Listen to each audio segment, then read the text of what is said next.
వ్యాపారులపై ప్రభుత్వం చేస్తున్న వేధింపులను తక్షణమే ఆపాలని ఛాంబర్ ఆఫ్ కామర్స్ డిమాండ్ చేసింది. సేల్స్ ట్యాక్సులలో 26A చట్టాన్ని వ్యాపార లావాదేవీలలో ఆన్లైన్ విభాగాన్ని రద్దు చేయాలని ఛాంబర్ అధ్యక్షులు ఆతుకూరి ఆంజనేయులు సూచించారు. ప్రభుత్వం స్పందించిన పక్షంలో ఆందోళన చేసేందుకు వ్యాపారులు సిద్ధం కావాలని ఆయన తెలిపారు. వ్యాపార వర్గాలపైన కొత్త చట్టాలతో వ్యాపార వర్గాల ఇబ్బందికి గురి చేస్తూ ఉంది. ప్రత్యేకించి సమస్యలు తీర్చమని ఎన్ని మాటలు అడిగినప్పటికీ కూడా ప్రభుత్వం పెడచెవిన పెడతా ఉంది. కాబట్టి Andhra Pradesh federation of chamber of commerce and trade AP ఈ 13 జిల్లాల మీటింగ్లో నిన్న చర్చించిన తర్వాత 26A సేల్స్ ట్యాక్స్ చట్టాన్ని వెంటనే రద్దు చేయాలని డిమాండ్ చేస్తూ ఉన్నాం. దానివల్ల వ్యాపార వర్గాలకి చెక్ పోస్టులో కానీ, ఫినాల్టీ కానీ, వే బిల్స్ కానీ, ఈవే బిల్స్ కానీ, లారీలు నమోదు కానీ ఇలాంటి అనేక రకమైనటువంటి ప్రాబ్లమ్స్ ఉన్నాయి. తక్షణమే ముఖ్యమంత్రి చంద్రబాబు నాయుడు గారు స్పందించి ఆ చట్టాన్ని తొలగించాలని కూడా మరి 13 జిల్లాల వ్యాపార వర్గాలని తీర్మానించడం జరిగింది. వలస కూలీలకు ఉపాధి కల్పించాలని కోరుతూ ఈరోజు నగరంలో ర్యాలీ, జడ్పీ గ్రీవెన్స్ డే ప్రాంగణంలో ఆందోళన జరిగింది.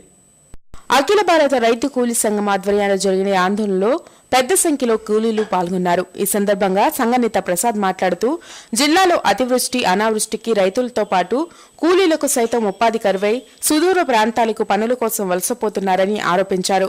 పంట నష్టపోయిన రైతులతో పాటు కూలీలకు పరిహారం, ఉపాధి కల్పించాలని, ఉపాధి హామీ పథకాన్ని పక్కాగా అమలు చేయాలని ప్రసాద్ డిమాండ్ చేశారు. గ్రామీణ ఉపాధి హామీ పథకాన్ని అమలు చేస్తున్నామని చిత్తశుద్ధిగా చెప్పుకుంటున్న ఈ పాలకులు వాస్తవంగా గ్రామీణ ఉపాధి హామీ పథకాన్ని గ్రామాల్లో అమలు చేయట్లేదు. అమలు చేయకపోవడం వల్ల ఇవాళ వ్యవసాయ కూలీలు వలసలపోతున్న పరిస్థితున్నది. గ్రామీణ ఉపాధి హామీ నిధులను ఇవాళ దారి మళ్లిస్తున్న పరిస్థితుంది. మరుగుదొడ్ల నిర్మాణానికి ఖర్చు చేస్తున్నారు. అందువలన ఇవాళ వ్యవసాయ కూలీలకి గ్రామాల్లో పనులు లేకుండా పోయిన పరిస్థితి ఉంది. ఇవాళ గ్రామాల్లో ముసలి తల్లిదండ్రులను వదిలిపెట్టి, చిన్నపిల్లలను వదిలిపెట్టి వ్యవసాయ కూలీలు ఇవాళ వలసలపోతుంటే ఈ ప్రభుత్వానికి సీమ కుట్టినట్టేనే లేదు. జిల్లా పోలీస్ కార్యాలయంలో ఈరోజు ప్రజా ఫిర్యాదులు స్వీకరించారు. Urban SP Tripathi, rural police ఉన్నతాధికారులు బాధితుల బాధలను ఆలకించారు.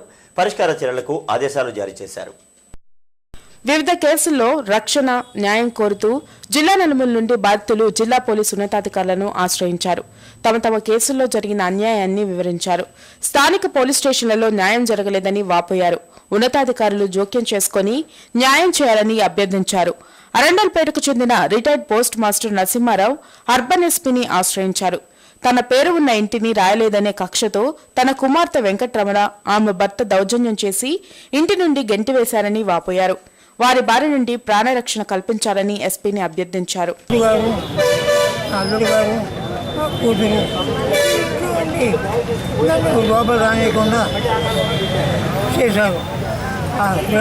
నన్ను చంపడానికి ప్రయత్నించి నా కూతురు వాళ్ళు చేశారు. అందువల్ల నా భయంతో నేను బయటకు వచ్చేసాను. లోపల రాని కొంత రోడ్డు మీద నిలబెట్టి మాట్లాడేస్తాను. అది అందువల్ల నాకు స్వాధీనం చేయమని చెప్పి అడిగి సూపరింట్ గారిని ఇక్కడికి వచ్చాను. అది నా సంగతి. అరండాలపేట పోలీస్ స్టేషన్ వెళ్ళలేదా? అమ్మ వెళ్ళలేదు, ఇంకా అంతమంది పోలేదు. ఇక్కడికే వచ్చాను నేను. అంటే ఎందుకోసం అని వద్దంటున్నారు వాళ్ళు? ఎందుకోసం నీ మీద దౌర్జన్యం చేస్తున్నారు? అల్లుడు కూతురు నాకు హెరాస్మెంట్ అని ఆస్తి మొత్తం వాళ్ళు నాకేం అపహరించాలని ప్రయత్నంలో నన్ను చంపడానికి 2 సార్లు ప్రయత్నం చేశారు. భగవంతుడు దేవుడు తప్పించుకున్నాను. ఇప్పుడు నేను కనుక ఆయనతో వెళ్తే నాకు ప్రొటెక్షన్ లేదు, నన్ను చంపుతారు వాళ్ళు. అందువల్ల వడ్లమూడికి చెందిన రమాదేవి అనే అందురాలు ఎస్పీని ఆశ్రయించారు. గ్రామంలో తన వాటా 3 సెంట్ల ఇంటిని బావ యేసుపాదం ఆక్రమించిన చేబ్రోలు సీఐ ఆయనకు వత్తాసు పలికి తనకు అన్యాయం చేస్తున్నాడని ఆరోపించింది. ఆయన గారేమో మరి ₹1,00,000 ఇప్పిస్తాను, చెరువు కట్టమని ఇల్లు వేసుకొని ఆ డబ్బులు బ్యాంకులు వేసుకొని ఉండమన్నారు. లేదు, మా ఇల్లు మాకే కావాలని మేము అడుగుతున్నప్పుడు మేము మా ఇంటికి మేము పోతామన్నప్పుడు ఏమన్నారు, మిమ్మల్ని వాళ్ళు చంపి కొట్టేసినా మరి మమ్మల్ని మేము కేసు తీసుకునేది ఏంటంటే ఎద్దు పొడిచిందని తీసుకుంటాను అంటున్నాడు. ఇది మాకు న్యాయం జరిగిన విషయం. మాకు మటుకు న్యాయం జరగాల. నేను కళ్ళు లేని అందరాలని, నేను వృద్ధాప్యంలో ఉన్నాను, నాకు నీడ కావాలా. రాజధాని అమరావతి పేదలకు న్యాయం చేయాలని కోరుతూ ఈరోజు జడ్పీ గ్రీవెన్స్ డే ప్రాంగణం వద్ద ఆందోళన జరిగింది. రిపబ్లికన్ పార్టీ ఆధ్వర్యాన జరిగిన ఆందోళనలో రాజధాని ఎస్సీ, ఎస్టీ, బీసీ పేదలు పాల్గొన్నారు. ఉద్యోగం, ఉపాధి, నివాసం కల్పించాలని కోరారు. అమరావతి రాజధాని ప్రాంతంలో 33,000 ఎకరాల వ్యవసాయ భూముల్ని మీరు సేకరించడం వల్ల రాజధాని కోసం లక్షల మంది ఈ రోజున ఆర్థిక సంక్షోభంలో కూరుకుపోయారు. చేసుకోవడానికి పని లేదు, పస్తులు ఉంటున్నారు.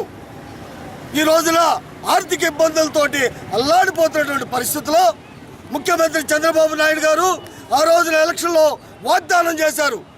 ఉద్యోగం ప్రతి ఇంటికి, చదువుకున్న నిరుద్యోగులకు ఉద్యోగం ఇస్తానని చెప్పారు. వ్యవసాయ కూలీ కుటుంబాలు ఈ రోజున అన్నమో రామచంద్ర అని చెప్పేసి అలవటిస్తూ ఉన్నాయి.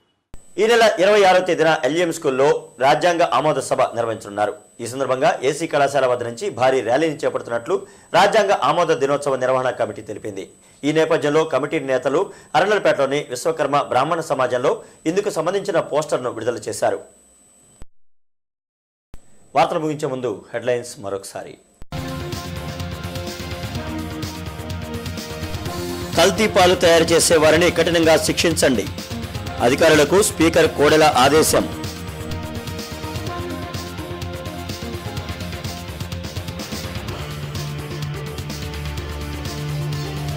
సాంఘిక సంక్షేమ శాఖ అధికారులతో మంత్రి రావెల సమీక్ష. గిరిజనుల అభివృద్ధికి వచ్చే ఏడాది 1900 కోట్ల నిధులు కేటాయిస్తున్నట్లు వెల్లడి.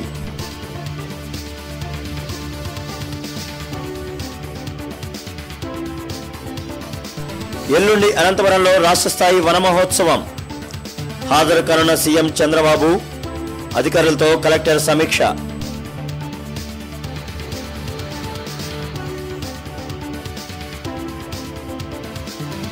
సమస్యల పరిష్కారం కోరుతూ పలు ప్రజా సంఘాల ఆందోళనలు.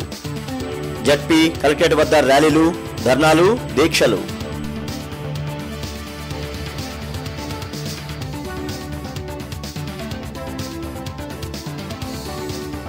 ఘనంగా సత్యసాయి బాబా జయంతి వేడుకలు. సాయి సదన్ ఆధ్వర్యంలో సేవా కార్యక్రమాలు. ఇక ఈ వార్తలు ఇంతటితో సమాప్తం. నమస్కారం.